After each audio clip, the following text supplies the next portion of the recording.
इस रोमांटिक कहानी की शुरुआत में हमारी इस कहानी की फीमेल लीड चूनी अपनी स्टोरी बता रही होती है। वो 8 साल बाद अपने घर चाइना लौट रही थी, उस समय जब उसके डैड का डेथ का रिचुअल चल रहा था। जो इस कहानी का हीरो और उसका स्टेप ब्रदर सारे रिचुअल्स को कर रहा था। जो उसका अपना भाई नहीं था, उसके फादर ने उसे अडॉप्ट किया था। उन दोनों के बीच एक अलग ही रिश्ता था। 8 साल पहले दोनों एक दूसरे से प्यार किया करते थे। वो दोनों रिलेशनशिप में भी थे। छोनिंग को डर था कि अगर उसके फादर को ये बात पता चला तो शायद वो इस चीज़ को कभी एक्सेप्ट नहीं करेंगे। जो उसे कहता है कि वो उन्हें मना ही लेगा, लेकिन छोनिंग को नहीं पता था कि एक ऐसा सच जो कि पूरी लाइफ उसकी बदल देने वाला है, उसका इंतज़ार कर रहा है। यहाँ पर वो दोनों रोमांस कर रहे थे। छोनिंग के फादर कमरे में अंदर आ रहे थे। जो कहता है डरने की ज़रूरत नहीं है, वो हमें देख नहीं पाएंगे। जैसे ही वो कमरे में एंटर करते हैं, उन्हें ऑफिस से कॉल आता है कि कुछ इमरजेंसी आ गया है और वो वहाँ से चले जाते हैं।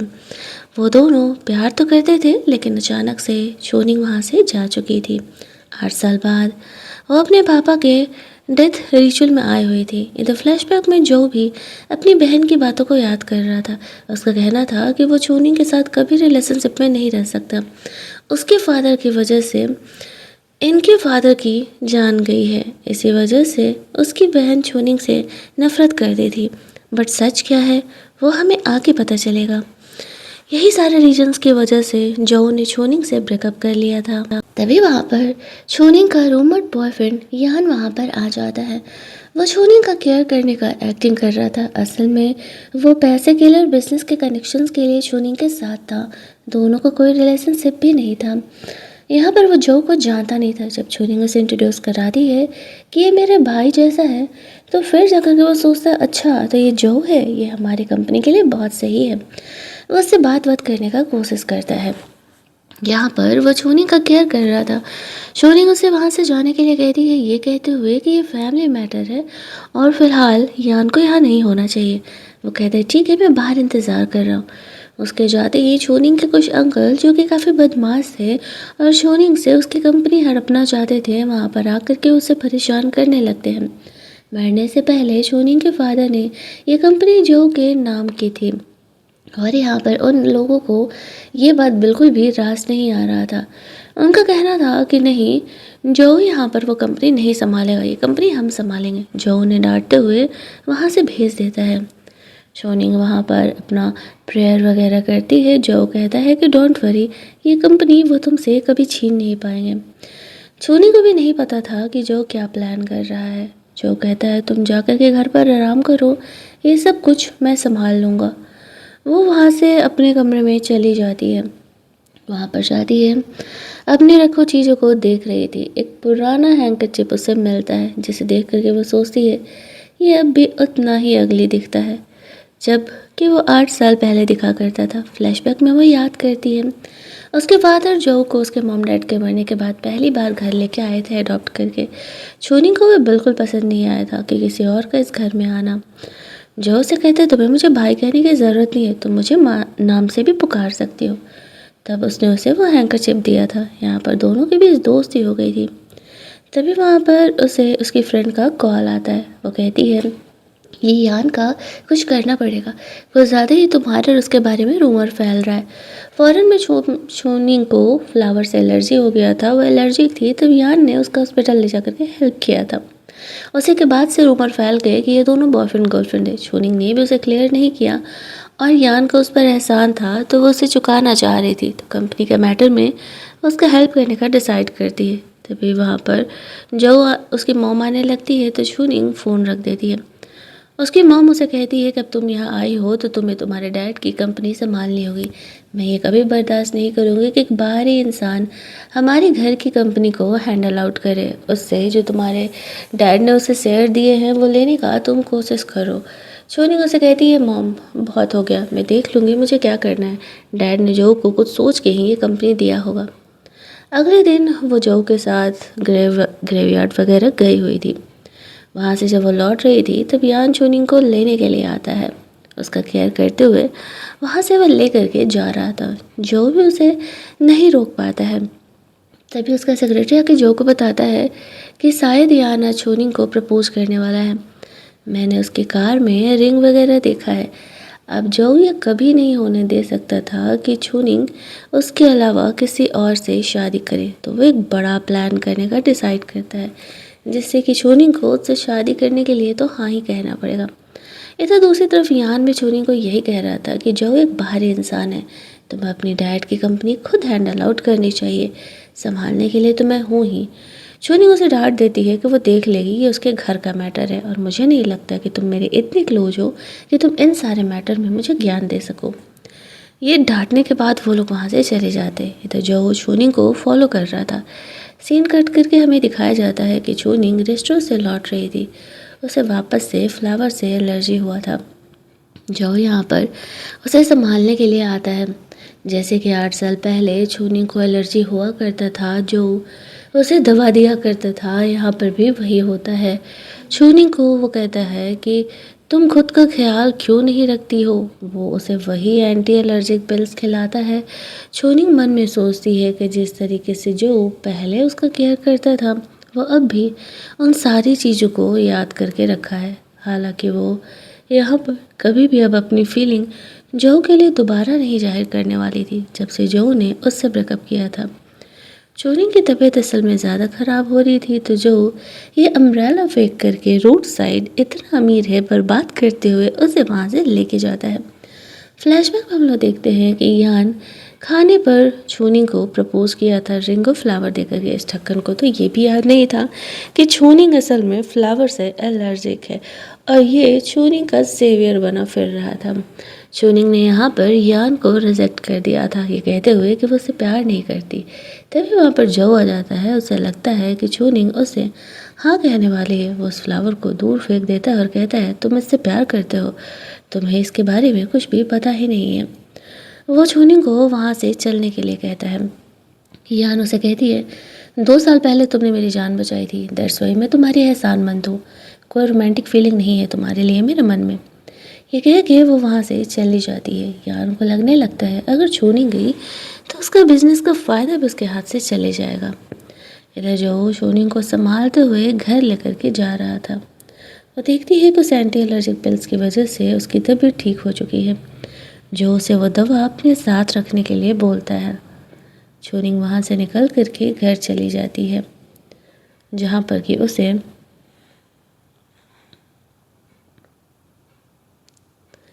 छोनिंग को कॉल आता है। छोनिंग यहाँ पर अपना अलग काम कर रही थी, वो एक फ़ोटोग्राफ़र थी, तो वो वहाँ पर अपना काम करते रहती थी। यान भी उसे कॉल करता है और उसे मिलने के लिए बुलाता है। छोनिंग उसे मिलने के लिए जाती है तो यान उसे कहता है कि लास्ट टाइम हेल्प कर दो, जो से हमें बात करने जाना है, कुछ बिजनेसमैन आए हुए हैं, हमारी कंपनी के लिए कॉन्ट्रैक्ट ज़रूरी है। छोनिंग उसका लास्ट टाइम एहसान चुकाने के लिए उसके साथ जाने के लिए तैयार हो जाती है। वो लोग एक रेस्टोरेंट में जाते हैं जहाँ पर कि जो भी था और बहुत सारे लोग थे। छोनिंग को वो अपने पास आकर के बैठने के लिए बोलता है। वो चुपचाप उसके बगल में जाकर के बैठ जाती है। पार्टी वार्टी चलती है। छोनिंग यहाँ पर जो को ऑफ़र कर रही थी ड्रिंक। यहाँ पर उसे कन्विंस करना था कि वो यान की कंपनी में कैसे भी करके इन्वेस्ट कर दे, लेकिन यहाँ पर चीज़ें थोड़ी मुश्किल कर रहा था जो जानबूझ करके। जब छोनी यहाँ पे काफ़ी ड्रंक हो जाती है तो वो पार्टी से उसे लेकर के जा रहा था। यान उसे कहता है कि छोनी मेरी गर्लफ्रेंड है, मुझे लेकर के जाने दो। जो कहता है जब वो ड्रिंक कर रही थी तब तो अपने फ़ायदे के लिए तुमने इसे रोका नहीं। ये कह के वो छोनी को वहाँ से लेकर के जाता है। वो बहुत ही ड्रंक थी और उसकी फुद्दू जैसी हरकतें स्टार्ट हो जाती है। वो कहती है तुमने मुझे ड्रिंक ऑफ़र करने के लिए बोला, तुम इतना बुरा कैसे हो सकते हो। अब छोनी को वैसे छोड़ नहीं सकता था, कहीं ज़्यादा रूमर्स ना फैल जाए, इसी वजह से वो उसे होटल के कमरे में रेस्ट करने के लिए लेकर के जाता है। वो तो उसे आराम करने के लिए ही छोड़ रहा था, उसका केयर कर रहा था, लेकिन छोनी के कुछ और इरादे थे। वो आगे बढ़ के जो को किस करने लगती है, लेकिन वो खुद को रोक लेता है। अगली सुबह वो उसके बैग को टच कर रही थी। उसे तो ऐसा लगता है जैसे कि वो सपना देख रही है, लेकिन जब आँखें खोलती है तो वो बहुत ही ऑकवर्ड हो जाती है। छोनिंग उसे दूसरा ड्रेस देते हुए कहता है कि तुमने कल रात मुझ पर वोमिटिंग कर दिया था, दैट्स वाई मुझे तुम्हारे ड्रेस को चेंज करना पड़ा। डोंट वरी, हमारे बीच दोबारा ऐसा वैसा कुछ हुआ नहीं है। वो थोड़ी ऑकवर्ड थी और कहती है तो तुम क्यों लेकर के आए, तुम्हें यान को मुझे सौंप देना चाहिए था। जो कहता है तुम्हें लगता है कि वो तुम्हारी रिस्पॉन्सिबिलिटी लेने के लायक है? लाइक सीरियसली, वो बंदा अपने फ़ायदे के लिए तुम्हारा इस्तेमाल कर रहा था। दोनों जैसे ही वहाँ से निकलते हैं तभी हम लोग देखते हैं कि बहुत सारे रिपोर्टर्स लेकर के जो यान यहाँ पर आया हुआ है। वो तो वैसे भी छोनी का इस्तेमाल कर रहा था, तो वो जो और छोनी को बदनाम करने का कोशिश करता है। जो यहाँ पर छोनी को कार में बैठने के लिए बोल के जाकर के यान को डांट लगाता है और कहता है बस बहुत हो गया तुम्हारा छोनी के साथ, आज के बाद उसके आसपास दिख भी मत जाना। ये कहते हुए वो छोनी को वहाँ से लेके जाता है। वो रास्ते में पूछ रही थी कि यान ने उसे क्या कहा, लेकिन उसे नहीं बताता है। घर जा करके जो ये वीडियो वायरल हो रहा था उसे देख करके वो जानने का कोशिश भी कर रही थी, लेकिन उसे कुछ पता नहीं चल रहा था। तभी छोनी की इकलौती दोस्त उससे मिलने के लिए आती है। वो दोनों काफ़ी लंबे समय से बेस्ट फ्रेंड्स थे। उसे भी छऊ के बारे में कुछ कुछ पता था। अभी यहाँ पर जो ये बातें वायरल हो रही हैं, इस चीज़ों को वो जानने का कोशिश कर रही थी। चुनी कहती है ऐसा कुछ भी नहीं है, वो दोबारा जो के साथ रिलेशनशिप में नहीं है। उसके जाने के बाद वो फ्लावर्स में पानी दे रही थी, तभी जो उसे मिलने के लिए आता है। जो कहता है कि चलो मैं तुम्हारे लिए फूड बना देता हूँ, क्योंकि उसे पता था कि शोनी को खाना बनाना नहीं आता है। शोनी अपना पर्स कार में ही भूल गई थी, वही लौटाने के बहाने वो वापस आया था। वो उसके लिए फूड बनाता है, बाहर उसके साथ काम कर रहा था। शोनी उसे कहती है कि तुम्हें ये सब कुछ करने की ज़रूरत नहीं है, हम दोनों वैसे भी ब्रेकअप कर चुके हैं, बेहतर होगा कि हम अपना अपना ही काम करें। झूठ मूठ का यहाँ पर मुझे कोई और उम्मीद देने की ज़रूरत नहीं है, जब तुमने खुद मुझसे ब्रेकअप किया था। शोनी के फादर ने जो को वार्न किया था कि वो कभी भी उसके साथ रिलेशनशिप में नहीं आएगा, लेकिन जो खुद को कंट्रोल नहीं कर पाता है और शोनी को किस करने लगता है। जब अगले दिन शोनी वहाँ से बाहर जाती है तब उसे काफ़ी जेलसी हो रही थी यान के बारे में सोच के। तभी जो का छोटा कज़न ब्रदर यहाँ पर आता है। शोनी नहीं चाहती थी कि किसी को उनके रिलेशनशिप के बारे में पता चले, दैट्स वाई वो उससे छुप रही थी। बाहर जो शोनी की फ्रेंड थी वो उसके भाई को बातों में उलझा लेती है। तभी वो दोनों वहाँ से बाहर निकलते हैं। उसका भाई इतना ढक्कन था कि वो कहानी के एंड तक भी गेस नहीं कर पाता है कि असल में अफेयर तो जो और शोनी के बीच ही चल रहा है। उसकी फ्रेंड भी यहाँ पर आती है और वो लोग सारे वहाँ से साथ में खाना वाना खाने जाने का डिसाइड करते हैं। अब जो का भाई भी जिद कर रहा था तो जो भी उसके साथ चल लेता है। इधर शोनी के फ्रेंड और शोनी भी उनके साथ ही जाते हैं। अगले सीन में शोनी की मॉम उससे मिलने के लिए आती है और जो को वो कंपनी से रिज़ाइन करने का प्लान कर रही थी, ताकि छोनिंग उसके कंपनी का सारा शेयर्स वगैरह और सीईओ का पोजीशन संभाल सके। छोनिंग कहती है मुझे पता है मॉम, आपको ऐसा लगता है कि जो है डैड की फोर्स लव का बेटा है, इसी वजह से वो उन्हें घर लेकर के आए, इसी वजह से अब जो से नफरत करती हूँ। मैं देख लूँगी क्या करना है कंपनी में। हालांकि ये बात सच था, लेकिन उसके डैड ने कभी अपनी वाइफ को धोखा नहीं दिया था। चूनिंग वहाँ से निकल करके चली जाती है। उसे किसी से मिलना था। एक तो वो अपने डैड की कंपनी को भी संभालने के लिए सारे उसे प्रेशराइज कर रहे थे, और दूसरा वो अपना फोटोग्राफर वाला भी काम कर रही होती है। आज एक बंदे ने उसे बुक किया था तो वो उसे बात करने के लिए जाती है, जो कि फ़ॉरेन में वो लड़का उसके पीछे पड़े रहता था। हालांकि छूनिंग ने उसे कभी भाव नहीं दिया था। वो बिल्कुल एक स्टॉकर था और उसके बहुत सारे फ़ोटोज़ उसके पास है, जो कि छूनिंग गलती से देख लेती है। वही देखकर उस पर भड़क जाती है। उसे कहने लगता है कि जब तुम उस ढक्कन यान की गर्लफ्रेंड बन सकती हो तो मैं क्यों नहीं, मैं तो उससे बहुत ज़्यादा सही हूँ, तो मुझे चूज कर लो। छोनी उसे पीछे छुड़ा के वहाँ से जाने का कोशिश कर रही थी, वो जाने नहीं दे रहा था। तभी जो बीच में आ जाता है और वो उस लड़की की पिटाई करते हुए वहाँ से छोनी को लेकर के जाता है। अब उसको बहुत ही अच्छे तरीके से उसने सबक सिखाया था ताकि वो दोबारा छोनी को परेशान ना करे। जो को छोनी की बहुत ही फिक्र हो रही थी। छोनी उसे कहती है कि वो खुद का ख्याल रख सकती है, उसे इतना ज़्यादा उसके लिए करने की ज़रूरत नहीं है। उसने ऑलरेडी उससे ब्रेकअप कर लिया है। जो चुपचाप ऑफिस के लिए निकल जाता है, जहाँ पर कि वो एक कॉन्ट्रैक्ट तैयार कर रहा था। उस कॉन्ट्रैक्ट की वजह से छोनिंग को उसके सारे जो शेयर्स इस कंपनी के वो मिल जाएंगे। तभी वहाँ पर उसे कॉल आता है, पता चलता है कि छोनिंग वापस से ये कंट्री छोड़ करके जा रही है, जो ऐसा कभी नहीं होने देने वाला था। दरअसल वो तुरंत ही छोनी के पास निकलता है। छोनी वहाँ पर अपनी पैकिंग कर रही थी। जो उसे कहता है वो दोबारा उसे छोड़ करके कैसे जा सकती है। छोनी उसे कहती है कि उसके पास यहाँ रुकने की कोई वजह नहीं है। जो उसे कहता है कैसे भी करके रुक जाओ, मैं तुम्हारे बिना नहीं रह सकता हूँ। छोनी उसे कहती है वो तो डिपेंड करता है कि बदले में तुम क्या एक्सचेंज करना चाहते हो। अगर मुझे यहाँ रुकना है तो। जो वहाँ से निकल करके प्लान कर रहा था, उसे कुछ भी करके छोनी को यहाँ रोकना ही था, चाहे उसके लिए उसे जो भी करना पड़े।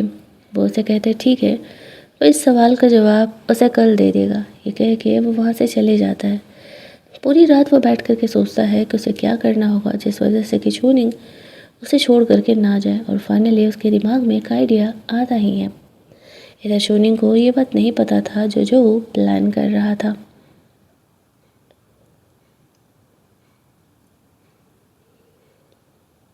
सारा जो भी शेयर्स वाला मैटर था जो अकेले हैंडल कर रहा था, उसने ऐसा कॉन्ट्रैक्ट बनाया था कि ठीक 3 साल बाद जो के सारे शेयर्स छोनिंग के नाम हो जाएंगे। यही सोचते हुए वो उसे रोकने के लिए जाता है। छोनिंग अपना सामान पैक करके निकल रही थी। एक रात बीत चुका था। जो उसे कहता है कि आई नो कि तुम अपने डैड की कंपनी संभालना चाहती हो।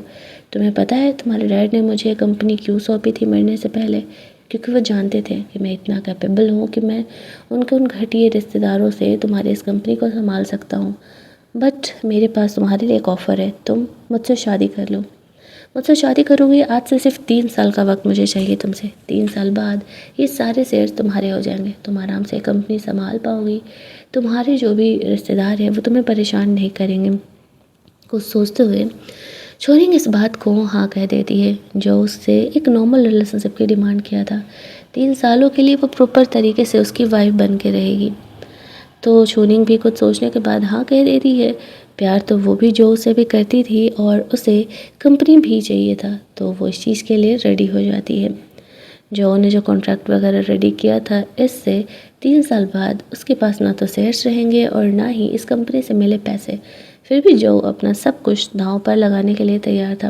हालांकि उसका लॉयर समझाता भी है कि ये बहुत ही रिस्की है, आप सोच समझ लीजिए, लेकिन जो कहता है ये शुरुआत से कभी मेरा था ही नहीं, तो मुझे ये चाहिए ही नहीं, मैं तो बस इसे छूने के लिए ही हैंडल आउट कर रहा था। ऑफिस के काम करने के बाद वो छूनी के पास वापस लौटता है, जहाँ पर कि वो उसे कहता है कि अब जब हम शादी करने का डिसाइड कर चुके हैं तो अब हमें साथ में रहना होगा। ये कॉन्ट्रैक्ट मैं लेकर के आया हूँ, इस कॉन्ट्रैक्ट पर तुम साइन कर दो। जो ने सोचा था कि छोनी उसे पढ़ने वाली है, लेकिन उसे उस पर इतना भरोसा था कि वह चुपचाप ही उस कॉन्ट्रैक्ट पर साइन कर देती है। जो कहता है कि हम दोनों एक बीच रास्ते में फ़्लैट ले लेते हैं जहाँ पर दोनों साथ में रहेंगे। अब लीगल हस्बैंड वाइफ है तो इससे तुम्हारा स्टूडियो भी पास हो जाएगा और मेरी कंपनी भी पास हो जाएगी। तो छोनिंग इस बात को मान जाती है। हालांकि उसका जो उसे कहना था कि हम हमारे पेरेंट्स से इस बात को छुपा करके रखेंगे जब तक कि हमारा सब कुछ सेटल नहीं हो जाता। जो कहता है क्या तुम मुझे इतना सेम फुल मानती हो? छोनी कहती है नहीं, जैसे ही ये बात पता चलेगा तो पूरे शहर में ये बात पता चल जाएगा, बेवजह ही बातें होंगी और फिर डाइवोर्स के समय दिक्कत होगा। जो ये बात मान जाता है। अगले दिन अपना हाउस स्टेशन कार्ड लेने के लिए जाता है, उसकी बहन से वो मिलता है। जब उसकी बहन को पता चलता है कि जो शादी कर रहा है तो वो खुश तो बहुत होती है, लेकिन वो ये भी जानना चाह रही थी कि वो लड़की कौन है। लेकिन जो उसे नहीं बताता और कहता है कि बहन अभी मैं आपको नहीं बता सकता, मैं सारी बातें आपको बाद में बताने वाला हूँ। अब उसकी बहन सोचती है कि चलो ठीक है भाई, जो कम से कम शादी तो कर रहा है। वो दोनों जाकर के शादी का सर्टिफिकेट ले लेते हैं। छूनिंग थोड़ा शौक में थी यहाँ पर, उसे भरोसा ही नहीं हो रहा था। वो अपना सामान वामान पैक करके जो के साथ उसके फ्लैट पर पहुँचती है, जहाँ पर कि जो को ऑफिस से कॉल आ रहा था, तो वो साइड में बात करने के लिए चली जाती है। शूनिंग अंदर जाती है तो देखती है कि जो ने पहले ही सब कुछ सेट कर दिया है। उसके लिए कुछ कपड़े वार्डरोब में हैं, उसके पसंदीदा ब्रांड्स की सारी चीज़ें रखी हुई हैं। अगले दिन वो अपनी दोस्त से मिलने के लिए जाती है, सारी बातें बताती है। उसकी दोस्त कहती है मुझे लगता है ना कि जो अब भी तुमसे उतना ही प्यार करता है। शोनी कहती है नहीं यार, हमारे रिलेशनशिप को 8 साल हो चुके हैं, ये पॉसिबल ही नहीं है कि कोई लड़का किसी लड़की के लिए इतने लंबे समय तक इंतज़ार करे। उसकी फ्रेंड उसे बताती है कि देख बहन, वो तेरे लिए कितना कुछ कर रहा है, फिर भी तुझे लगता है कि वो सच में तुझसे प्यार नहीं करता। छोनिंग भी इस बात को सोच रही थी कि जो ये सब कुछ कर रहा है, कहीं सच में अभी भी वो उसे पसंद तो नहीं करता। उसकी फ्रेंड के जाने के बाद जो उसे मिलने के लिए आता है, वो उसे कहता है कि मैं तुम्हें यहाँ पर पिक करने के लिए आया हुआ था। वो सब 1 मिनट के लिए भी अकेला नहीं छोड़ रहा था। दोनों को साथ में एक पार्टी में जाना था। जो ने शोनिंग को एक ड्रेस पहनने के लिए दिया था। जब उस ड्रेस को पहन करके आती है तो उस ड्रेस में काफ़ी प्रिटी लग रही थी। जो उसे रिबन बांधने में हेल्प कर रहा था, शोनिंग उसे कहती है उसे ये ड्रेस बहुत ज़्यादा ही पसंद है। वो चीज़ों को फाइनेंशली बहुत क्लियर और कैलकुलेट करके रख रही थी। जो उसे कहता है कि तुम्हें इतना ज़्यादा क्लियर और पॉइंटेड होने की ज़रूरत नहीं है। शोनिंग और वो जब पार्टी में जा रहे थे तो जो शोनिंग को देख के खुद को रोक नहीं पाता है और उसे किस करने लगता है। वो कहता है पार्टी वार्टी छोड़ो, वैसे भी तो मैं तुम्हारे बिना अब रह नहीं पा रहा हूँ। हम दोनों लीगल हस्बैंड वाइफ है, तो वाइफ के एलिगेशंस को तुम्हें पूरा करना ही होगा। शोनिंग उसे रोकते हुए कहती है कि बकवास मत करो, तुम्हें अच्छे से पता है कि हमारा ब्रेकअप हो चुका है। इनफैक्ट तुमने खुद ही ब्रेकअप इनिशिएट किया था, और जब अब हम यहाँ पर एक रिलेशनशिप में हैं तो वो एक कॉन्ट्रैक्ट रिलेशनशिप है, तुम्हें इस बात को समझना होगा। वो वहाँ से उठ करके पार्टी के लिए निकल रही थी। बेचारा जो चुपचाप उसके पीछे पीछे चले जाता है। पार्टी वार्टी करके वो लोग लौटते हैं। रात में दोनों एक ही कमरे में सोते हैं। यहाँ पर अगली सुबह शोनिंग जगती है तो वो काफ़ी ऑकवर्ड फील कर रही थी। जो यहाँ पर उसे संभाल रहा था वो उसे कहता है कि चलो अब जो भी कुछ रिचुअल्स बाकी थे उन्हें पूरा करते हैं।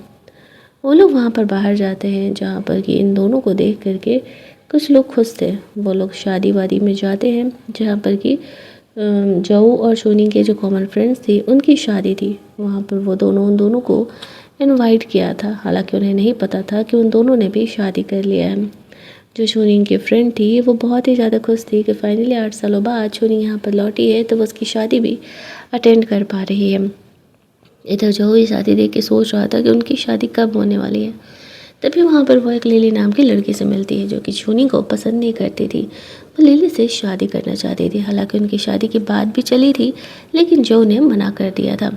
यहाँ पर जब वो शोनिंग को परेशान कर रही थी तभी जो बीच में आकर के उसके डैड को कॉल करके डांट लगाता है। लिली को मजबूरी में शोनिंग से सॉरी बोलना पड़ता है। वो कैसे भी करके उन दोनों को अलग करना चाह रही थी। अब यहाँ पर उनके जाने के बाद जो कहता है क्या सच में बहुत पेन कर रहा है क्या, लिली ने उसे थप्पड़ मारा था। शोनी कहती है कि नहीं, सब ठीक है और मैं अपनी प्रॉब्लम्स खुद सॉल्व कर सकती हूँ। शोनी फोटोग्राफ़र थी तो वो अपनी दोस्त की शादी में उनके कुछ अच्छे फ़ोटोज़ भी लेती है। यहाँ पर इसके बाद वो लोग साथ में खाना वाना खा रहे थे तो लिली जो से बात करने के बहाने वहाँ पर आती है, लेकिन उन दोनों में से कोई भी उसे भाव नहीं देता है तो वो गुस्सा होकर के वहाँ से चली जाती है। वो सोच रही थी शोनी में ऐसा क्या है जो कि जो उसे कभी भाव ही नहीं देता था। तभी हम लोग देखते हैं कि शादी वादी होने के बाद उसकी फ्रेंड शोनी को कहती है तो तुमने अपने बारे में आगे क्या सोचा है। शोनी उससे कुछ भी नहीं बताती है। यहाँ पर जो लिली थी वो ये दिखा रही थी कि जो ने उसे अपना ड्रेस ऑफ़र किया है और उसने उसे रोक रखा हुआ है। शोनी ये देख करके गुस्सा करके कमरे में चली जाती है। जो वहाँ पर उसे मनाने के लिए जाता है, शोनी उसे कहती है कि तुम्हारा ड्रेस लिली के पास क्या कर रहा था।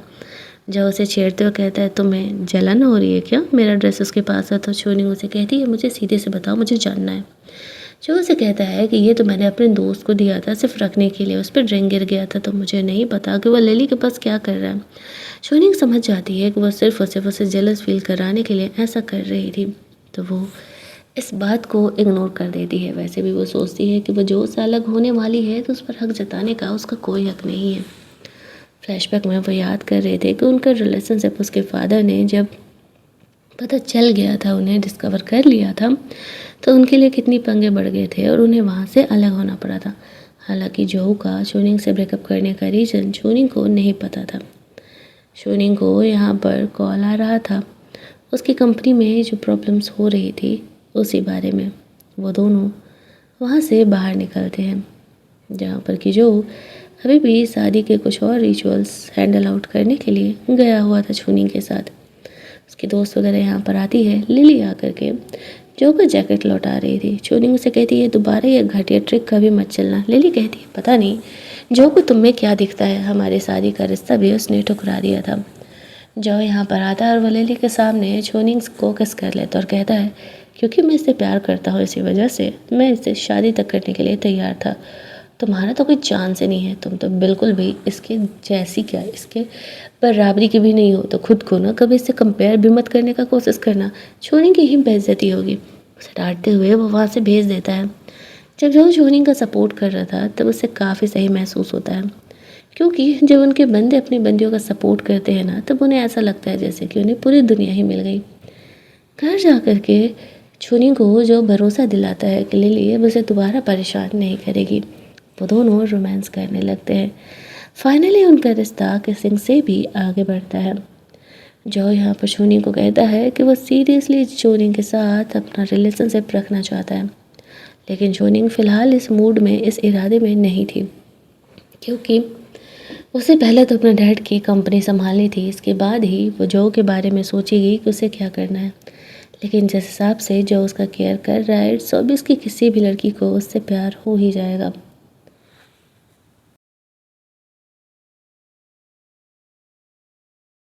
अगले दिन जो एक टेस्टी सा ड्रिंक घर लेकर के आया हुआ था जो कि शोनिंग ट्राई कर रही थी।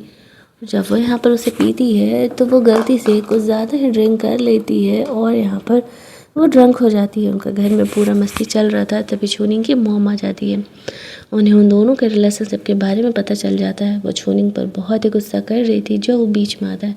उसकी मॉम उसे कहती है कि तुम्हें ये बातें समझ नहीं आती कि तुम किसी हालत में जो के साथ रिलेशनशिप में नहीं रह सकती हो, मैं इतना नफ़रत करती हूँ उससे। छोनी उसे कहती है कि मॉम आप जो रीज़न दे रही हैं ना, हो सकता है कि वो गलत हो। आपको ऐसा लगता है कि जो की मॉम डैड की फर्स्ट लव थी, लेकिन डैड ने आपको कभी धोखा नहीं दिया। अगर ये था भी तो इसमें जो की कोई गलती नहीं। वो जो का सपोर्ट कर रही थी, लेकिन उसकी मॉम उन दोनों के रिलेशनशिप को किसी हालत में एक्सेप्ट करने के लिए तैयार नहीं थी। वो शोनिंग पर गुस्सा करते हुए कहती है कमरे में जा कर के कि तुम्हारे पास कोई ऑप्शन नहीं है, तुम्हें जो से अपने डैड की वो कंपनी लेनी ही होगी।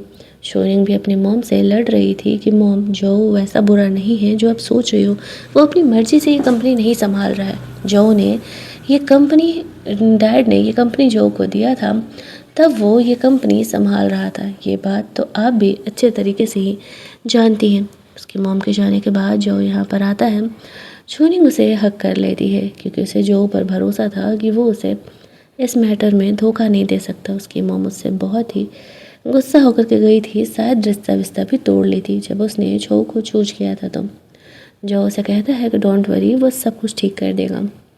शोनी को वो आराम करने के लिए बोलता है। शोनी की अगली सुबह जब नींद खुलती है तो देखती है कि जो कमरे में नहीं है। वो उसे ढूंढ रही थी कि आखिरकार वो किधर गया। वो छोनी की मोम से मिलने के लिए गया हुआ था, जहाँ पर कि छोनी की मोम उसके डैड की कंपनी उसे देने के लिए बोल रही थी। जो कहता है कि आप जितना ही हम दोनों को अलग करोगी, हम दोनों एक दूसरे से इतना ही प्यार करेंगे। आप मुझे चेक करना बंद कर दो। आपको भी पता है कि जो एलिगेशंस आप लगा रहे हो वो सही नहीं है। आपके कहने से हम दोनों तो अलग नहीं होने वाले हैं। इधर चूनिंग जो के भाई को क्लब से घर लेकर के जा रही थी। वो बहुत ही ड्रंक था और वेटर ने उसे कॉल किया था। वो उसे ऐसे छोड़ नहीं सकती थी, इतना ड्रंक था। और गलती से चूनिंग उसे संभालने के चक्कर में कार का उसका छोटा सा एक्सीडेंट हो जाता है। वो हॉस्पिटल में थी। जो चूनिंग को देखने के लिए जाता है, उसे उसकी बहुत ही फिक्र हो रही थी। जो के भाई को बहुत बुरा लग रहा था, उसकी वजह से छोनी का यहाँ पर एक्सीडेंट हो गया तो वो उसका केयर कर रहा था। जो अपने कज़न ब्रदर पर बहुत ही गुस्सा कर रहा था कि वो अपनी ये बच्चों वाली हरकतें बंद क्यों नहीं करता। अब जो का भाई ये डिसाइड करता है कि जब यहाँ पर इस तरीके से उसकी वजह से ये एक्सीडेंट हुआ है तो वो ये रिस्पॉन्सिबिलिटी लेने के लिए तैयार है। और वो यहाँ पर जो है उनके साथ कुछ दिनों के लिए घर पर रहने वाला था। घर जाने पर वो कहता है मुझे अब लगता है ना कि शायद जो किसी को डेट करे। पिछले 8 सालों में उसके आसपास एक लड़की भी नहीं दिखी मुझे। पता नहीं वो किसे डेट कर रहा है, मुझे तो जानना है। वहीं दूसरी तरफ हम लोग देखते हैं कि जो रात में चूनिंग से मिलने के लिए जाता है। चूनिंग कहती है तुम्हारे भाई को पता चलेगा तो बेकार में ही वो हम पर शक करेगा और अभी हम हमारे रिलेशनशिप को हाइड करके रखे हुए हैं। जो कहता है कि वो इतना ढक्कन है कि अगर वो हम दोनों को साथ में भी देख ले तो भी समझ नहीं पाएगा। कमरे में दोनों रोमांस कर रहे थे। उसका भाई आ तो जाता है लेकिन एज यूजुअल उसे डाउट नहीं होता है कि जो और छूनिंग के बीच कुछ चल रहा है। यहाँ तक कि रात में अंधेरे में वो छोनी को किसी को किस करते हुए भी देख लेता है, लेकिन वो ये नहीं जान पाता है कि वो जिसे किस कर रही है असल में वो उसी का कजन ब्रदर जो है। वो दोनों यहाँ पर रोमांस कर रहे थे और ऑकवर्ड फील करते हुए उसका भाई कमरे में चले जाता है। अगली सुबह वो छोनिंग से पूछ भी रहा था, तुम अपने एक्स बॉयफ्रेंड को घर पर बुलाई थी क्या? कल मैंने तुम्हें किसी को किस करते हुए देख लिया। यार हम जो के घर पर रह रहे हैं, उसे पता चला ना तो वो बहुत ही गुस्सा करेगा। उसे बाहरी लोगों का घर पर आना बिल्कुल भी नहीं पसंद है। छोनिंग समझ जाती है कि जो ने सच ही कहा था, उसका भाई सच में ढक्कन है, उसे चीज़ें पता ही नहीं चलती है। यहाँ पर वो कहते हैं नहीं नहीं शायद तुम्हें हेलुसिनेशंस हो रहा हो या फिर तुमने सपने देखे होंगे, ऐसा कुछ भी नहीं है। उसका भाई सोचने लगता है कि क्या सच में वो सपना ही देख रहा था या फिर कुछ और बात है।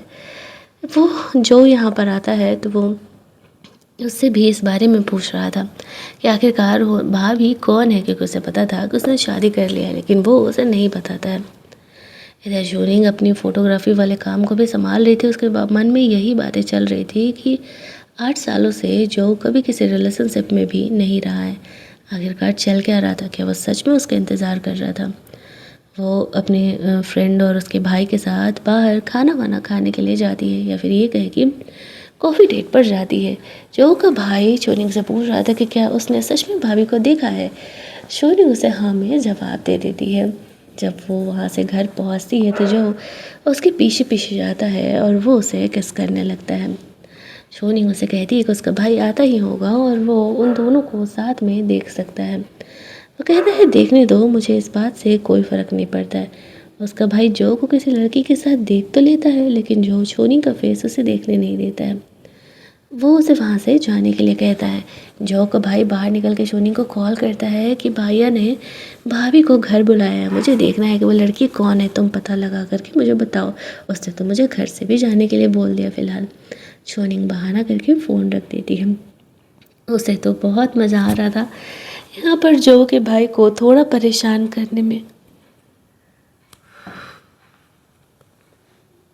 एट द एंड तो उसे भी ये बातें पता चलने वाली थी। रात में वो दोनों ड्रिंकिंग पार्टी कर रहे थे जहाँ पर कि शूनिंग बहुत ही ड्रंक हो जाती है। थोड़ा ड्रंक तो यहाँ पर जो भी था। पार्टी वार्टी करने के बाद जब वो बहुत ही ड्रंक हो जाती है तब शूनिंग जो को सबके सामने ही किस करने लगती है, ये बोलते हुए कि तुम्हें पता है कि मैंने तुम्हें इन 8 सालों में कितना मिस किया, तुम मुझसे कैसे ब्रेकअप कर सकते हो। अब जो भी शौक था कि शूनिंग भी अब भी उससे उतना ही प्यार करती है। उसने कभी भी इन बातों की एक्सपेक्टेशन नहीं की थी कि असल में वो उसे इतना प्यार करती है। ड्रंक कंडीशन में यहाँ पर जो का भाई था वो उन दोनों को किस करते हुए देख रहा था। उसकी फ्रेंड उसे कहती है हाँ हाँ तुम सही ही देख रहे हो, वो दोनों ही एक दूसरे को किस कर रहे हैं, तुम्हें सच में कोई हेलुसिनेशंस नहीं हो रहा है। जो छोनी को वहाँ से लेकर के जाता है। छोनी को होश भी नहीं था कि कल रात उसने सबके सामने क्या किया है। वो दोनों वहाँ पर इंटीमेट हुए थे। अगले सुबह जब छोनी की नींद खुलती है तो वो सोचती है कि वो ड्रंक होकर ऐसा कैसे कर सकती है। जो उसे उठ के जाने ही नहीं दे रहा था और उसे कहता है कि वैसे भी अब उसके भाई को ये बातें पता चल चुकी है तो चल रहने के लिए। छोनिंग वहाँ से रेडी वेडी हो करके बाहर निकलती है। उसका भाई भी यहाँ पर आया हुआ था। वो छोनिंग से कहता है तुम ड्रंक होकर के जो को किस करने लगी थी, तुम थर्ड व्हील कैसे हो सकती हो, तुम्हें पता है ना कि जो शादीशुदा है। अब छोनिंग अपना सर पकड़ लेती है कि ये लड़का इतना बड़ा ढक्कन कैसे हो सकता है। वो भी बहाना कर देती है कि हाँ हाँ कोई बात नहीं, 2 से भले 3, जब जो को प्रॉब्लम नहीं है तो भला मुझे क्या ही प्रॉब्लम होने वाला है। उसका भाई भी सोच रहा था कि उसका कज़न ब्रदर इतना कॉम्प्लिकेटेड रिलेशनशिप में कैसे रह सकता है। तभी जो की बहन भी वहाँ पर आ जाती है और वो उन दोनों के रिलेशनशिप को डिस्कवर कर लेती है। जो छोनी को वहाँ से 2 मिनट के लिए जाने के लिए कहता है। उसकी बहन जो पर गुस्सा कर रही थी कि तुम्हें पता है कि छोनी के डैड की वजह से हमारे पेरेंट की मौत हुई है, फिर भी तुम उससे कैसे शादी कर सकते हो। यहाँ पर शोनिंग इन बातों को सुन लेती है। उसकी बहन के जाने के बाद वो कहती है, तुम्हें सच में लगता है कि मेरे डैड की वजह से तुम्हारे पेरेंट की मौत हुई है? जो कहता है नहीं, और मैं 8 सालों से इन बातों को डिस्कवर भी करने का कोशिश कर रहा हूँ, इन्वेस्टिगेट कर रहा हूँ, लेकिन कोई फ़ायदा नहीं है। जो की बहन शोनिंग को मिलने के लिए बुलाती है। वो उसे कुछ चीज़ें क्लियर कर देना चाह रही थी। शोनिंग उसे मिलने के लिए जाती है तो वो उसे कहती है, देखो मुझे पता है कि तुमने जो से शादी कर ली है, लेकिन तुम उससे डाइवोर्स दे दो। तुम दोनों एक दूसरे के लिए बिल्कुल भी सही नहीं हो। तुम्हारे डैड की वजह से हमारे पेरेंट की जान गई है, और मैं कभी भी अपने पेरेंट के किलर से तो शादी कभी भी जो को नहीं करने दूंगी। शोनिंग उसे कहती है उसे उसके डैड पर पूरा भरोसा है। उसके डैड कभी ऐसा नहीं कर सकते कि किसी की जान चली जाए, और वो इन बातों को प्रूफ करके रहेगी। जो यहाँ पर शोनिंग का सपोर्ट करने के लिए आया हुआ था, वो अपनी बहन से कहता है कि बस बहन बहुत हो गया। मैंने तुम्हें पहले भी कहा था कि इसमें शोनिंग की डैड की कोई गलती नहीं है, लेकिन तुम मेरी बात सुनने के लिए तैयार ही नहीं थी। उसकी बहन कहती है कि तुम्हें हमारी बात क्यों समझ में नहीं आती? तुम किसी के साथ भी रिलेशनशिप में रह सकते हो, सिर्फ शोनिंग के साथ नहीं। मैंने तुम्हें पहले भी कहा था। जो कहता और मुझे यही तो चाहिए। वो शोनिंग को वहाँ से लेकर के जाता है। शोनिंग जो को गले लगाते हुए उसे भरोसा दिलाते हुए कहती है कि वो सिर्फ उसे कुछ वक्त चाहिए। वो अपने डैड का नाम यहाँ पे क्लैरिफाई करेगी और जो को एक प्रॉपर एक्सप्लेनेशन भी देगी। जो उसे कहता है उसे कोई जल्दी नहीं है। वैसे भी वो शोनिंग से इतना प्यार करता है और वो उसके साथ एक प्रॉपर रिलेशनशिप में रहने के लिए तैयार है। उसे भरोसा है कि उसके डैड ऐसा नहीं कर सकते। इतने सालों से उसके डैड ने उसे अडॉप्ट किया था, तो वो भी उसके बिहेवियर को जानते हैं। बस उसके बाद उनके फैमिली वालों को देने के लिए कोई प्रूफ नहीं है, इसी वजह से उसे चुप होना पड़ता है। शोनिंग इधर अपने घर जाकर के अपने डैड के लिए प्रूफ ढूंढ रही थी। उसकी मॉम वहाँ पर आती है और कहती है, लो शायद ये सच जानने का तुम्हारा हक है। वो कहती है असल में जो के मॉम डैड है, उसकी मौत डैड की वजह से नहीं हुई है।